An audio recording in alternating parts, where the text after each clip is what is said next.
السلام عليكم اخواتي وحبايب قلبي، رجعت لكم فيديو جديد. وفي فيديو النهارده اكلمك عن اختبارات الشخصيه.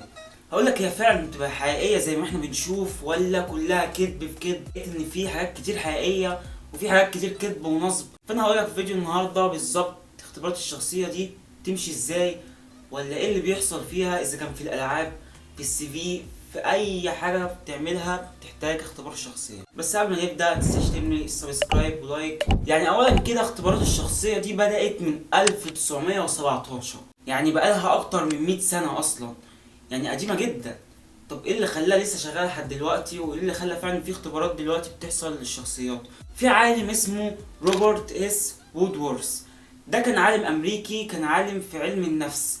هو ده اللي اخترع اختبارات الشخصيه، وهقول لك بالظبط اخترعها ازاي وعملها ازاي اصلا، وازاي بيقدر يحدد شخصيتك، يعني انت عصبي هادي، كل ده من شويه اسئله. هو برضو اللي اخترع اختبار نفسي كان اسمه وودورث بيرسونال داتا شيت. الاختبار ده كان معمول مخصوص للجيش الامريكي في الحرب العالميه الاولى، كان معمول عشان يعرفوا الجنود بتاعتهم مين اللي عنده قلق، مين عنده سرعات، مين العصبي، مين الهادي، ويعرفوا يجندوا الجنود صح. طب ليه امريكا عملت الاختبار النفسي ده؟ عشان يعرفوا بالظبط مين الجندي اللي لو دخل الحرب هيقدر يكمل للاخر. العلماء بعد ما عملوا الاختبار اللي اسمه وودورث بيرسونال داتا شيت، من بعده بدأوا يطوروا فيه، الموضوع فضل يتطور لحد النهارده، لحد ما جه اختبار اسمه MBTI، وده يعتبر اشهر اختبار نفسي واشهر اختبار شخصيات موجود حاليا في العالم. بس الفكره هنا ان في اختبارات شخصيه كتير، مش واحد بس.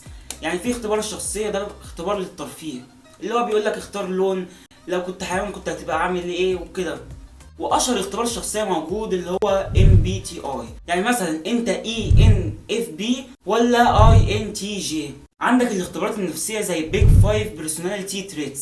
الاختبار ده بيجمع كذا حاجه من اختبارات الشخصيه. اختبار اسمه اوبنس، ده معناه انك بتحب تجارب كتيره وتقعد تجرب حاجات كتيره في نفس الوقت. في اختبار تاني اسمه الضمير الحي، معناه انك بتحب تنظم وقتك وتعيش في سلام. وفي حاجه تانية برضو فيها اسمه الاجتماعيه، بتحب تعيش وسط الناس ولا بتحب تبقى لوحدك. وفي اختبار تاني برضو في ده اسمه القبول، برضو بتحب تتعاطف مع الناس ولا بتديهم على دماغهم. دي اتعملت على ايد علماء كتيره ودكاتره نفسيه، دي بتحدد بالظبط القلق بتاعك، الضمير، الخ حاجات كتيره جدا فيك. يعني زي ما تقول كده كأنك رايح لدكتور نفسي. يعني دي بالظبط بتقولك انت ممكن تميل لايه اكتر، لكن ما بتقولكش انت فعلا كده ولا لا. الفكره ان الناس كتير بتاخد الموضوع ده ان هو جد فعلا، لما يطلع لهم مثلا ان هم INTP بيقولك لا انا كده مش هينفع اشتغل مع الناس خلاص. الموضوع عباره عن ترفيه، وعباره عن برضو علماء كتيره بيعملوه بيحاولوا يوصلوا اقرب نتيجه منك، مش بيوصلوا لك انت بالظبط. كده كده شخصيتك هتتغير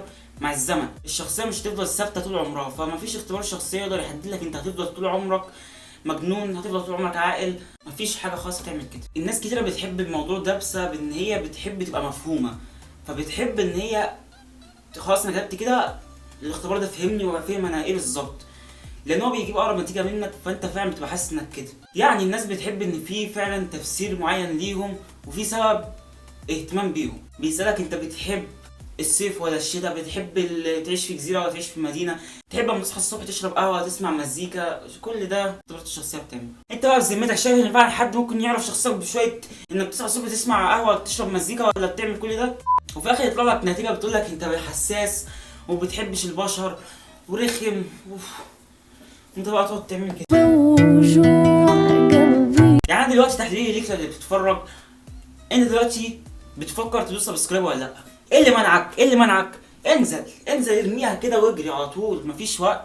بس بكده كل سنه الفيديو النهارده، تشترك في القناه وتفعل زر الجرس وتكتب لي كومنت برايك، تصحى الصبح تسمع قهوه تشرب مزيكا.